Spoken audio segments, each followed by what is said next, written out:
Our regional webinar theme for today is pre-departure orientation, navigating college life. And we will deal with themes such as how are you adapting, or how have students adapted to COVID and life after the pandemic. So we have a great panel joining us today, and with us we have Stephen Mitchell. He's the international student recruiter for Broward College in South Florida. We have Sandra Lizama. She is the international admission representative for Full Sail University. We also have Carlos Munguia. He is from San Pedro Sula, Honduras, and has been an international student in the United States since 2016. He has completed an associate's degree in arts at at Broward College, and has transferred to Florida International University to complete a bachelor's degree in business administration on management and logistic and supply and change management. So today we are going to talk about how have they adjusted to life, and we also have Christian Harper from Trinidad and Tobago. He's a junior at St. Francis College in Brooklyn Heights, New York. So thank you again for joining us. And first, I will give you guys a briefing on our network, Education USA. We are a Department of State network sponsored by the Bureau of Educational and Cultural Affairs. We provide accurate, comprehensive, and current information when it comes to the processes pertaining to applying to any of the 4,700 colleges and universities that are accredited in the United States. And guess what? Our services are completely free, so you can contact the office or the center nearest to you in your home country. Now, Education USA has 5 main steps, can be defined as the following: researching your options with so many universities, so many programs of studies. How do you find the right fit institution? From looking at location, size of institution, activities, that is our first step. Our second step is financing your studies. How is it that international students can land or apply to different forms of financial aid for undergraduate or graduate programs? The third step is completing your application, from filling out all those facts, all that important information in the Common App, which is one of the main platforms or coalition, as well as writing down or creating your essays. How do you instruct your teachers, for example, to write your letters of recommendation? How do you organize all those different activities that you have done throughout the whole year on a CV? So that is step number 3. Step number 4 can be defined as applying for your student visa. Just note that we do not have a saying or influence when it comes to international students acquiring their student visas, but we do provide with tips on how to get organized, how to prepare for the interview, and where to go when filling out the form.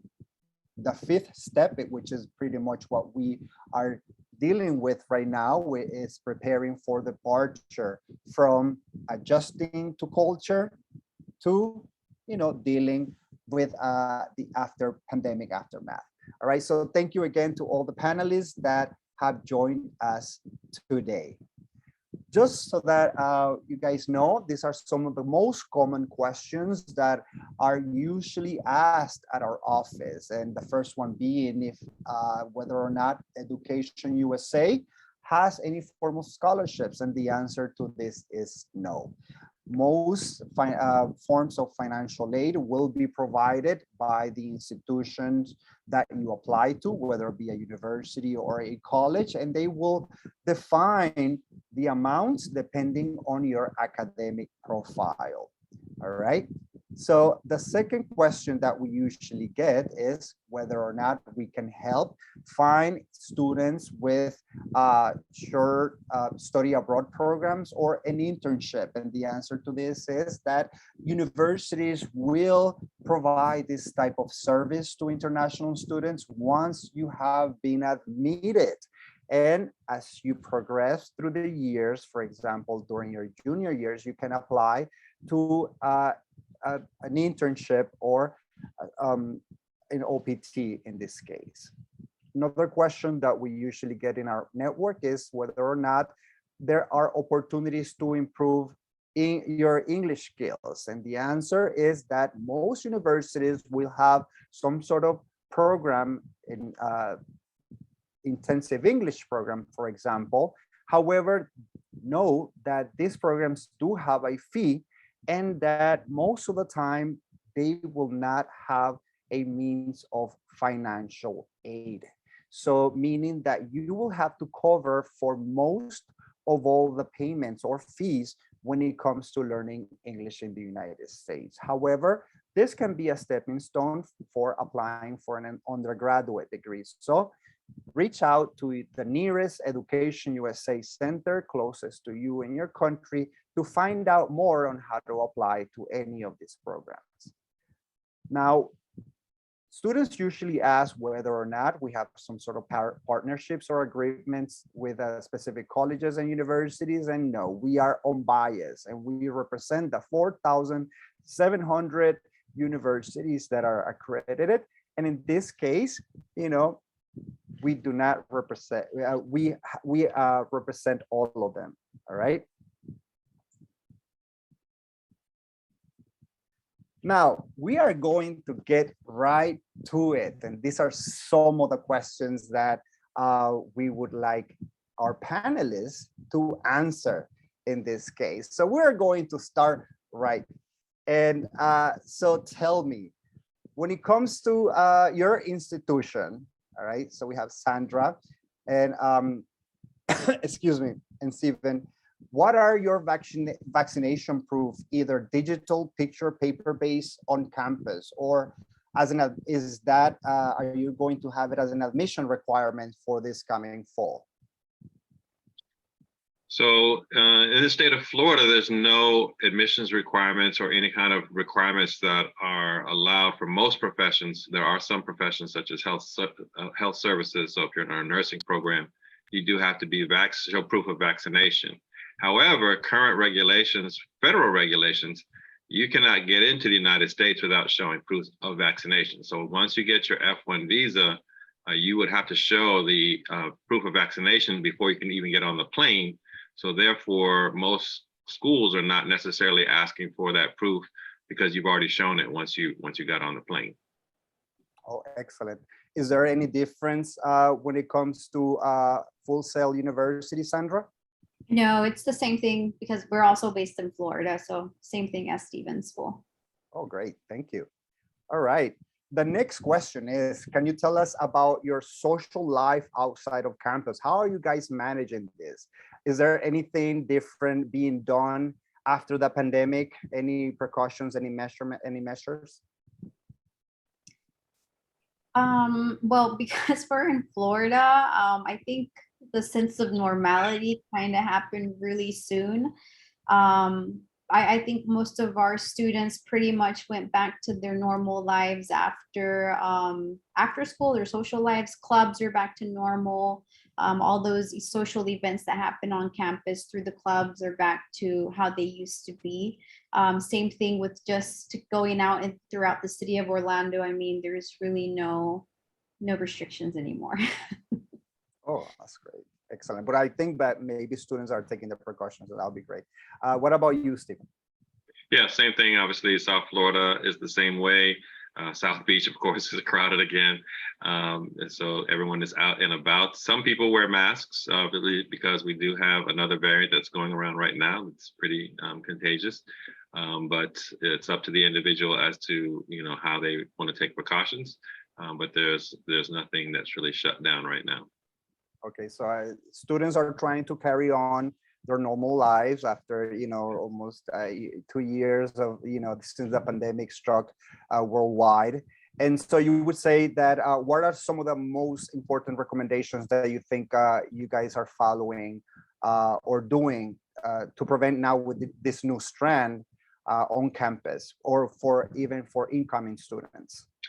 Well, Broward College recommends face coverings. We, again, are not allowed to require them, but we do recommend them. And of course, for the students who are already here, who've never left the country, we are recommending that they be vaccinated. New students obviously have to be vaccinated to get into the country. So we do recommend that people follow certain, CDC guidelines, but whether or not they choose to follow them is up to them. Okay. Yeah.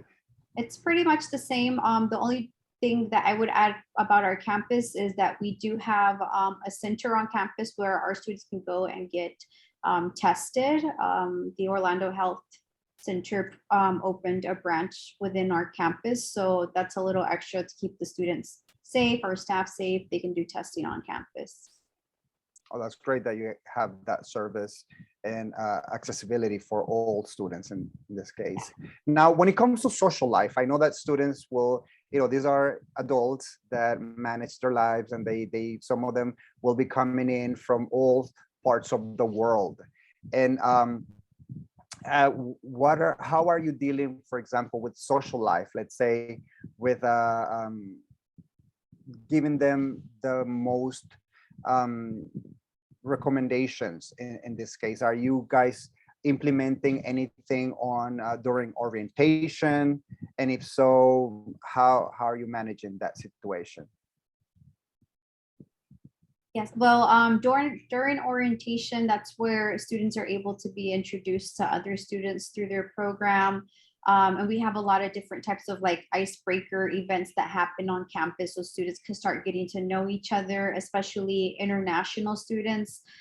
We have an international student society, and they have their own events where those students can get to mingle with one another and get to know each other, since they probably have a lot more in common because they're, away from home, and, they've probably gone through the same process. They've gone through the same process to, come to Full Sail. Other than that, I mean, the events that we weren't able to have during COVID, we started doing all of those again. So, I mean, the students have a lot of opportunities, not only to do the social stuff, but do those things that are aligned with the career path that they've chosen, where they can continue gaining their experience, which is something that, is really important for the students.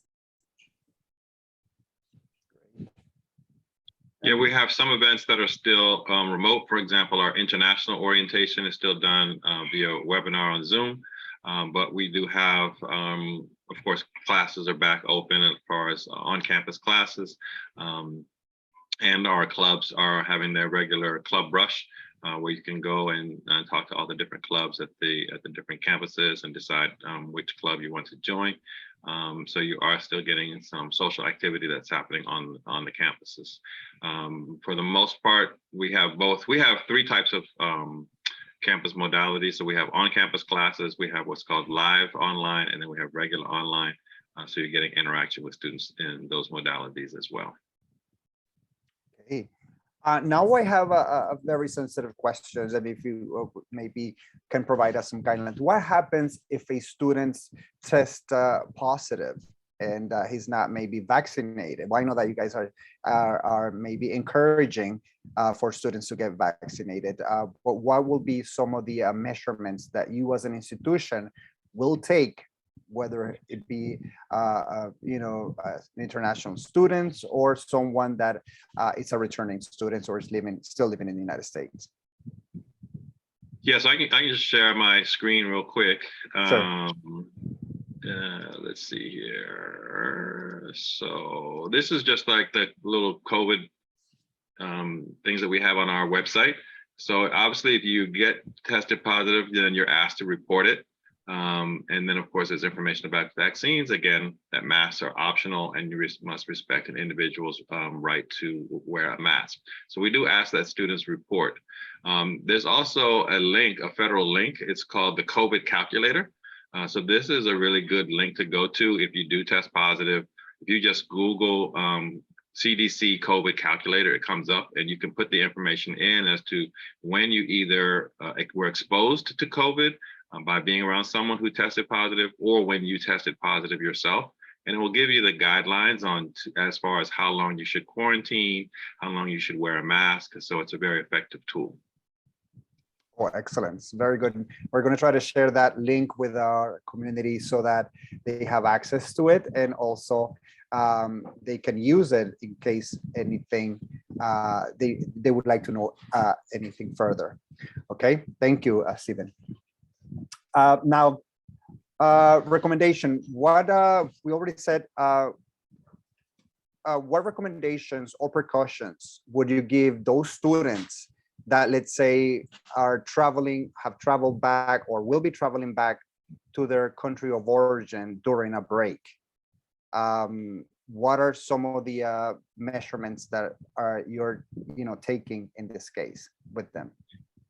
Well, of course, during the height of COVID, we were advising students not to travel because of the fear that their country all of a sudden could get put on the shutdown list and they wouldn't be able to get back in the country. And now, of course, that the vaccination requirements are in place, we are warning students that if they travel, these are existing students, that if they travel, they need to make sure they're vaccinated. Otherwise, they won't be able to get back in. And we always encourage and try to cajole our students to read their emails daily, especially those coming from the international department. But we did have a student who didn't read the emails and went home to Jamaica and couldn't get back in the country because she had not been vaccinated. So you do have to be aware of your situation. Obviously, for new students, they'll already be vaccinated, so there shouldn't be any issue with them traveling and getting back in, as long as there's no new outbreaks that cause countries to be able to shut down. But it looks like we're past that phase right now, so it shouldn't be a problem. Yeah, same thing as Stephen, and we just encourage the students to just use their own precautions, just to ensure that they're not held back, not only because they didn't get vaccinated or they get sick, so just use all the precautions that you can, stay away from the large crowds, or make sure you're consistently hygienic, but yeah, it's pretty much the same thing. Excellent.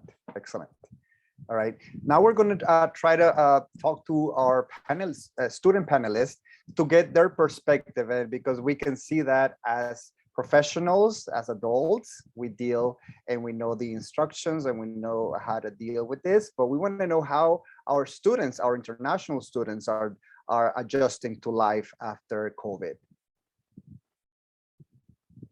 So we have with us today, okay, we have Carlos Munguias and we have Christian Harper. So they will be talking to us a little bit more. Sorry, hold on. Okay, so this goes for Christian and Carlos. What precautions, if any, are you still taking in regards to COVID? So I am pretty much the same ones that they mentioned before. I mean, precautions as far as COVID, it's been like wearing facial coverings whenever I'm exposed to public, using hand sanitizer. I really think that those have been the two that I've been applying the most, but definitely avoiding crowded places like, I mean, I live in Florida, so for us, myself as a Hispanic, concerts and all those things are always like things that I love to attend. But of course, with COVID out there, I rather avoid attending those crowded places. But really, I mean, in the past few months, everything is back to normal here. I mean, I think across the entire US, everyone's living back their lives as they were living it before. I mean, you go to the beach, it's full of people. You go to the parks, it's full of people. So yeah, I mean, we still have to take care of ourselves. Oh, you jump right into the next question, for example, which is, yeah, it's okay. Is Christian here? Let's see if it's Christian. Okay, he logged off. All right. I think you might need to make them call so they can turn off their mute. Yeah. And camera. Yeah. Just get a minute, please. I think since we started. Okay, hold on a minute.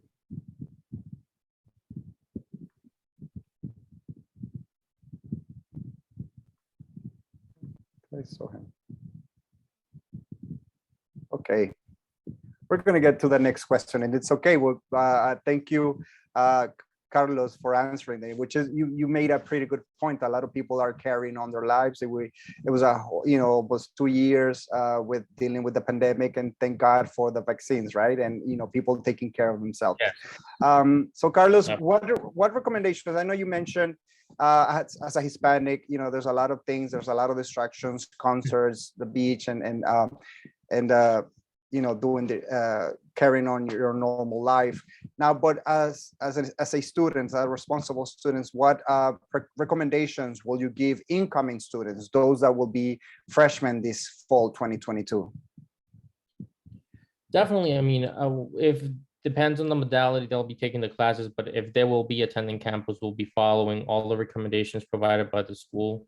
I know in my case, I mean, every time I've been going to classes, I usually wear a mask. Always, I have some alcohol, hand sanitizer with me to disinfect the area I work. And then, of course, I mean, avoiding being on too crowded places. But that's really it. I mean, I think it's still complicated. It's still a bit different to get used to it. But I think for the past 2 years, most of us have been doing it. So I think it's sort of the new norm. What about in the classroom? How is there anything different being done in the classroom when it comes to measurements?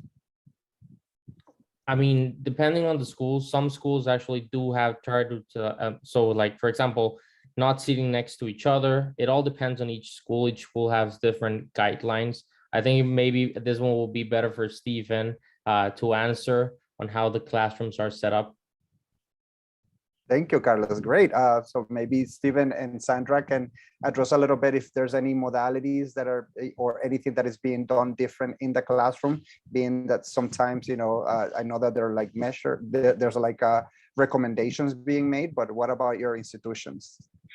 Yeah, there's still a lot of disinfecting going on, and the chairs are spread out more wider than usual. Our classes are always fairly small. We have no more than 25 in a class anyway. So you're not dealing with a whole bunch of, 100 people in one room or anything like that. So there are precautions in as far as that sense. The other thing which I forgot to mention is that normally as an international student, well, you're always required as an international student to be full-time, which is a minimum of 12 credits. Normally, you have to have 9 of those credits, which is usually 3 classes, because most classes are 3 credits. So 9 of those credits have to be in on-campus modality. The other 3 can be online. Since the pandemic, the US government has relaxed that rule and actually flipped it around. So new international students only need to have 1 3-credit class on campus, and the other 9 can be either the hybrid classes that are partially on campus, partially online, or it can be fully online classes where, and we have at Broward College, we have 2 different types of online classes. We have our regular online class. Even in an online class, you have to do work every single week, but if you want to do it at 2 a.m., that's up to you. But we have our what's called live online classes, where if your class meets at Tuesday at 10 o'clock in the morning, then you better be in front of your computer at Tuesday at 10 o'clock in the morning with your camera on, and that's called a live online class. So those live online classes and the regular online classes, you can now have 9 of those credits rather than only 3 of those credits. Oh, great.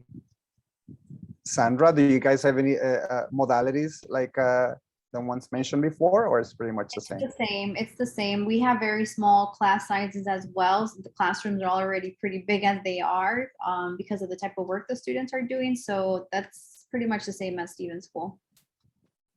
Thank you. Thank you for clarifying that. Jackson, I don't know if you saw the message, but Tamika is here in filling in for Christian. So if you could unmute Tamika. Okay, I will do that. Thank you. There we go. Thank you for letting me know. Hi, thank you so much for that. You're welcome. Thank you for joining us today. Yeah. All right, so we want to hear from you as an international student. What precautions, if any, are you still taking in regards to COVID when it comes to returning to campus? Yeah, Well, honestly, right now, I feel like things are sort of getting back to normal. So similar to what everyone was saying, sometimes I wear my mask on like the trains and in crowded areas. I would always walk around with my hand sanitizer. I don't think we really implement the 6 feet apart anymore. Always like sending me crazy, but um, yeah, it's really normal. So it's getting normal. It's getting there. Okay, and great. We know it's a matter of adjusting and also dealing with this virus, which it keeps mutating and new strands are coming on. What about your social life on campus? Do you think it has been affected, or how is it different from since you started college? Um, in terms of social life, I feel like for my first semester, that was my best experience. And it was really easy, to meet people and get to know people and, interact and stuff like that. And I feel like after COVID, it made it harder to do that. So I feel like I had to more like put myself out there and get involved as much as possible in order to, still have that college experience. So that's what I did. I involved in so many things right now, but I love it because I love connection. I love meeting people. And for example, we have a club on campus that had an event called Open Mic, and I'm also like sort of shy, and I actually participated in it, and I did a little rap with my friends, and it was so cool. Like it felt normal, after like a COVID and everything. So yeah, that's sort of it. Yeah, we're getting there, and thank you for sharing a little bit of what you are doing on campus that actually makes a difference, and so that we can encourage all our international community and incoming students, freshmen this year, to play it safe. You guys have made great recommendations, wearing a mask whenever it's too crowded. I think this is a feeling that I have gotten from all of you guys, and also having hand sanitizer at hand at all times, because the virus is still very latent out there. So these are great recommendations when it comes to that. Now, what about your classroom setting? Is there anything different in the modalities at your campus, for example, or even the number of students per class? Yeah, I would say like last for this fall semester 2021, the spacing was a little different and the classes were a little smaller. But like I think now, so the last spring, everything was sort of like back to normal, almost at max capacity. But I would say they still have like in the cafeteria, less seating. We have like these sort of invisible shields so that, precautions and everything. But yeah, it's sort of like getting back to normal and everything. So Oh yeah, I've seen those invisible shields, and yeah. the screen. I know, when it comes to lunchtime or dining at a cafeteria, it was everybody gather around, and now you have those screens that actually it looks a little bit indifferent sometimes, right? Yes, I almost walked into one. Yeah. That tends to happen. What about sports? Now let's talk about sports and extracurricular activities. How are you dealing with that? So we're going to hear from Carlos and you right now. So for extracurricular activities, has been sort of the same. I mean, for the first few months while the pandemic started, I mean, of course, no one was meeting, so everything was put like on sort of hold. But after that, as everyone mentioned right now, really everything is just feeling that it's going back to normal. I mean, everyone's going back to their regular activities. So there hasn't been that much of a change. Well, doesn't feel now. I mean, it feels like we just are back to pre-pandemic times. But sorry, but right now, yeah, everything feels back like normal. Yeah, similar to what Carlos said, again last year, I think a lot of events and stuff, they would move to online as opposed to in person, because when we sort of like brought it back, the turnout wasn't like the best. But I think as everyone is sort of like, as we go through the process, I feel like they started to come out, and again, like it's starting to normalize, and we have really good turnouts now, and there's always something happening at St. Francis College, which is what I love. Yeah. Okay. So besides also, keeping a hand sanitizer and having a mask and avoiding crowded places, is there anything different that or any recommendations that you will give the incoming new students, freshmen, with dealing with social life? So, I mean, in regards to social life, I think it would be really, as far as they feel safe, I think that's the biggest thing. And I think that at least here in Florida, that's what the state is pushing for everyone to do whatever if they feel safe to do. So if you feel using a mask throughout the entire day, while at school or while doing your activities, go ahead and do so. I mean, of course, the idea is to try to minimize the exposure that you can have to the virus. So it really comes down to whatever makes anyone feel safe. I mean, for me, it's wearing a mask. For some other people, is wearing a mask plus a shield. And if that makes you feel safe and that makes you feel comfortable, go ahead and do it. Yes, that's right. Yeah, you'll see a wide range of students and professors and businesses. Some you'll see wearing no masks at all and going to large football games and basketball games and sitting close to one another and cheering and yelling and screaming. And others, like Carlos just mentioned, you'll see people are still walking around with masks and shields on. So it just is up to the individual at this point. Oh, yes. What about when it comes to you guys as international students that have gone back to your home countries?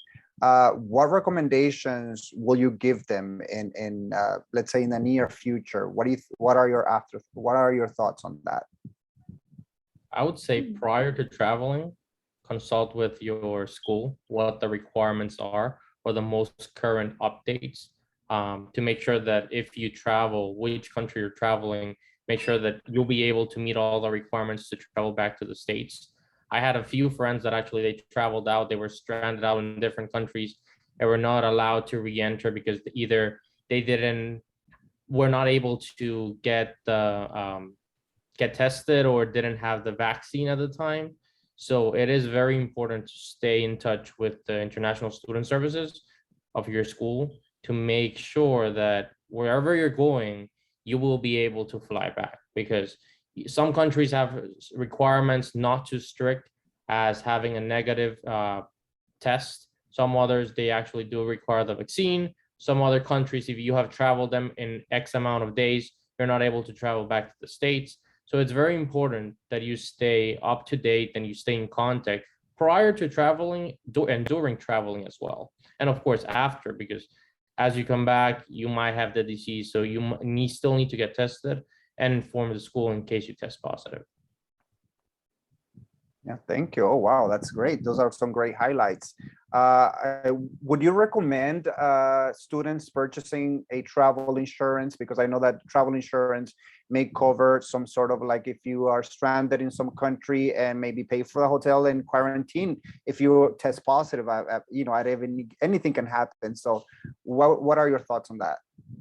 I think that's a good option. I really think it's a good option. I know actually some countries do enforce it that you have to have insurance to travel to those countries.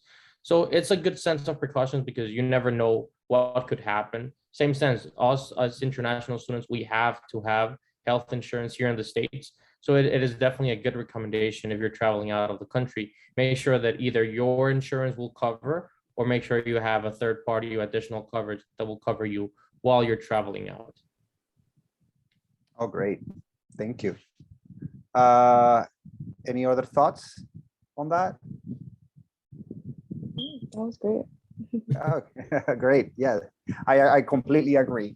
I mean, just remember, keep safe, wash your hands, and use whatever means necessary to keep safe. Because at the end, we may be returning to a normalcy or a normal life after COVID, but we still got to play it safe when it comes to the strands and variants that are coming up, because the vaccine, it protects us, of course, but you guys have to keep it safe, and whatever it is that makes you feel comfortable, go ahead and do it. Now, what about for example, do you guys know any information for if returning to your country of origin, do you still need to present any COVID test negative in order to return? So for me, going back to Honduras, no. I mean, all you need is either proof of the vaccine or a negative COVID test, either or. Yeah, I believe it's the same for me as well in Trinidad and Tobago. I haven't been back in like 2 years, but I have friends that went back, and it was like not like a crazy process. It was really simple, you know, have a negative COVID test or maybe proof of vaccine as well. Yeah, and definitely we want to recommend all international students to check the CDC guidelines or before entering the United States, or even if they have to return to their country of origin, and see what are some of the measurements and precautions that they need to take. As we have heard from some of our panelists today, some other friends have been stranded in some other countries and have been held because they have not followed the guidelines. Each country will be different, and this, you guys have to make sure that if you are stopping or are delayed at another country, you make sure that you fulfill the requirements for entry. So you guys make sure that you are informed, that you read all the information that is sent to you by the airlines. All right, so just make sure that you keep well informed in this sense. All right, so just a quick note on our audience today. Next week we will have our third session of the pre-departure orientation, the keys to U.S. academic success. So don't miss it out. That is July 20th at 4 p.m. And thank you again for joining us. And at this moment, I want to invite Stephen and also Sandra to talk to us a little bit about their institutions. Ladies first. Go ahead, Sandra. Okay. All right, great. Well, let me go ahead and just share my screen because I have a couple images of our campus for you guys. I am part of the international admissions team at Full Sail University. And if you've never heard of us before, we are located in Winter Park, Florida, which is right outside of the city of Orlando. And we are focused more on careers within the entertainment industries, such as film production, music production, game design, computer animation, media communications, music business. Just to name a few, you'll actually get to see our different areas of study here. All of our programs are quite different than you would find at a traditional university, but there's a lot of factors that make us different at Full Sail. One including that all of our bachelor degrees and master's degrees can be completed within 2 years instead of 4 years. So they are really intensive programs. Our students have to go through an interview process before they can apply to the university. And once you've been accepted through the interview, then you will get the application. You'll begin the rest of your enrollment process. Now, the reason that you're finishing in half the time is our schedule is laid out a little bit different than a traditional academic year. So instead of you taking like 4 or 5 courses per semester, you're taking 1 or 2 courses a month. And every month you're switching classes. So what you would have learned in a semester, you're going to be learning in a month.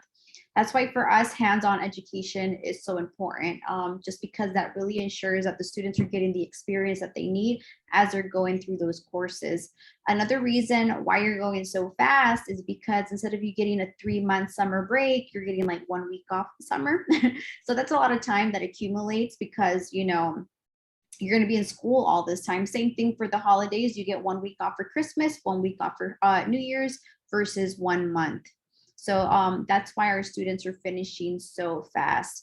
And because we go on a month-to-month basis, you can start any time of the year. We accept interviews every single month. The only thing that I recommend international students is to start your process at least 6 months prior to the month that you want to begin. because you do have to take consideration, you have to get your student visa. We don't have dorms on campus. All of our students have to get apartments. We have apartments really close to campus, but that's another process, right? Sometimes students want to get roommates. You want to have enough time to interview people just to find the right person that you want to be able to live with, whether it's the next year or 2 years, right? We also have a career development team that is really involved in our students' lives as much as the student allows them to be, right? So that's one of the main questions that we get from parents is, you know, not only about scholarships, but how is my kid going to get a job afterwards? They really want to make sure that they're investing their money as wisely as possible. So not only are the students getting practical learning with all this hands-on education, but our career development team, as soon as a student starts at Full Sail, they get assigned an advisor. So this is an advisor who the student's going to be able to meet whenever they want to talk about internship opportunities, volunteering opportunities, whether they want to get their resume updated and they want someone to take a second look at it. You know, this is what that advisor is there for. And right before you graduate Full Sail, you actually meet with your advisor, and now it's to talk about where are you willing to relocate if you want to specialize in a certain field within your industry. So when you graduate, that advisor is going to be sending you all those job leads, no matter if it's in New York or California or Mexico or wherever it may be, right? But we're sending you all those job leads, and that's our way of supporting you getting a job after you graduate. And usually these are jobs that are not publicized. These are through our different partnerships and agencies that we've worked with, graduates that are looking for, you know, students as well. So that's another way that we help our students. And another thing that we try to kind of get our students prepared is through our portfolio projects. So something that we really realized is when our students were graduating and they started looking for employment, everyone wanted to see a portfolio, right? We don't want to just see a resume. We want to see what you can bring to the table. How diverse is your skill sets, right? What type of work can you produce? So something that we implemented within our curriculum is a portfolio project. So throughout those 2 years of a student pursuing their bachelor's, they're going to be developing that portfolio. So then when they graduate, that portfolio is going to be ready. This is something that's going to help them stand out in the market and hopefully get employed as soon as possible. So we do have scholarships for international students, but because we are a private school, we do not offer full rides. Our scholarships can only cover up to 20% of your total tuition, which is a reason why I always encourage students, you know, if you can find scholarships through other third-party organizations, associations, whatever it may be, do it. Like, we will accept those scholarships. You just got to really put in some of the work to find these scholarships. You know, it does take a lot of time to find them, but we will accept them. We also get a lot of parents who have students, they know what they want to do when they're super young, right? Maybe you're preteens, maybe you're a teenager, freshman in high school. And they're like, how can we get our students, you know, prepared and see if this is something they really want to do when they graduate? We have something called Full Sail Labs, which is our summer camp at Full Sail. They last for a week. Students can do a summer camp on filming, music production, game design, all those different types of things. They get to use the state-of-the-art equipment that we have available on campus. So, I mean, it's a really hands-on experience. They really get to see, you know, if Full Sail is a university they want to pursue afterwards as well. So that's something, if you're a parent, if there's any parents watching this, you know, and you have a teenager that you think wants to pursue animation, this is a good opportunity to check it out. And then if you guys want more information, just reach out to us. You can go through our website, and I'll also drop my email in the chat so that you guys can send me a message if you have any questions.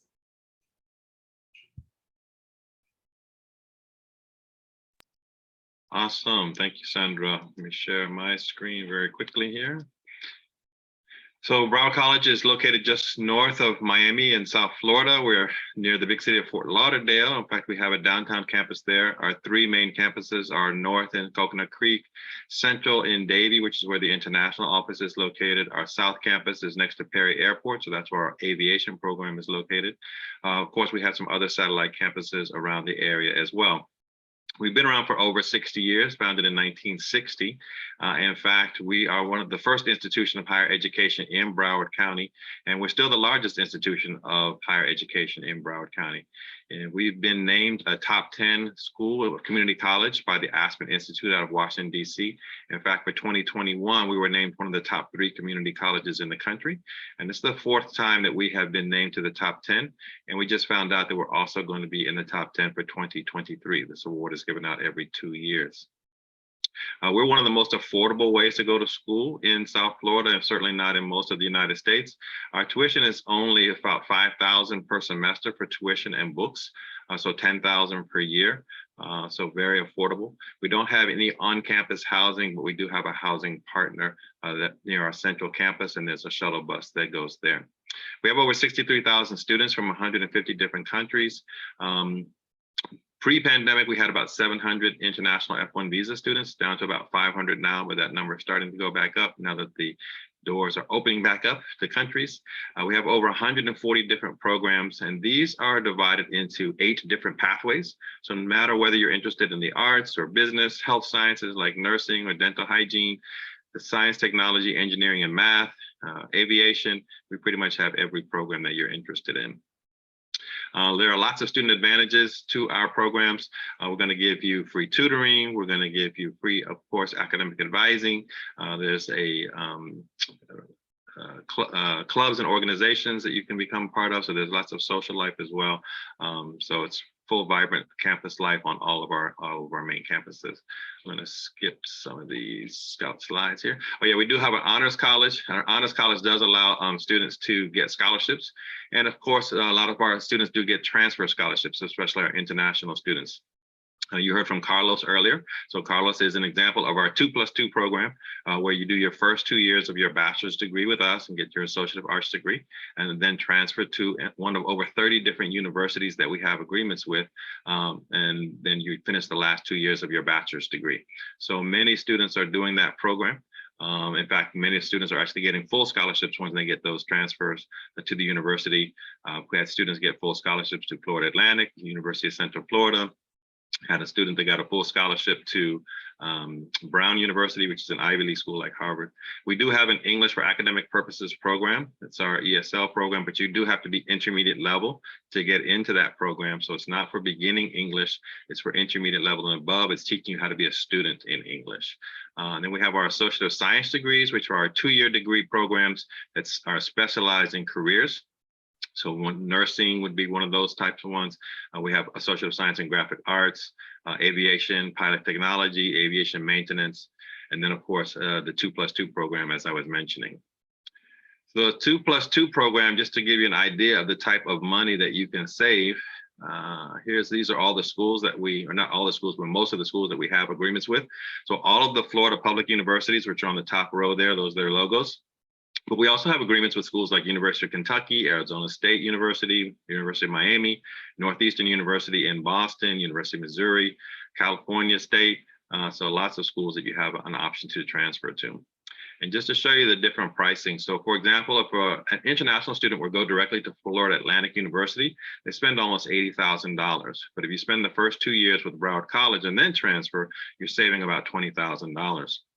And again, if you get a transfer scholarship, you're saving even more. Same thing for University of Miami and private schools, it's even more of a savings because University of Miami is about $50,000 a year, so over $200,000 for all 4 years. You come to Broward College first, you save about $80,000. But if you get a transfer scholarship, then of course you're saving even more money. We do have some bachelor's programs, but you do have to have already 60 qualifying credits to get into those programs. These are the bachelor's programs you can see on our screen. And the next step is basically to just go to our website, which is broward.edu/ISSO, which stands for International Student Services Office. And you see all the 5 application steps. We do admit students 3 times per year, fall, spring, and summer. Spring starts early January, fall starts mid-August, so it's getting ready to start next month.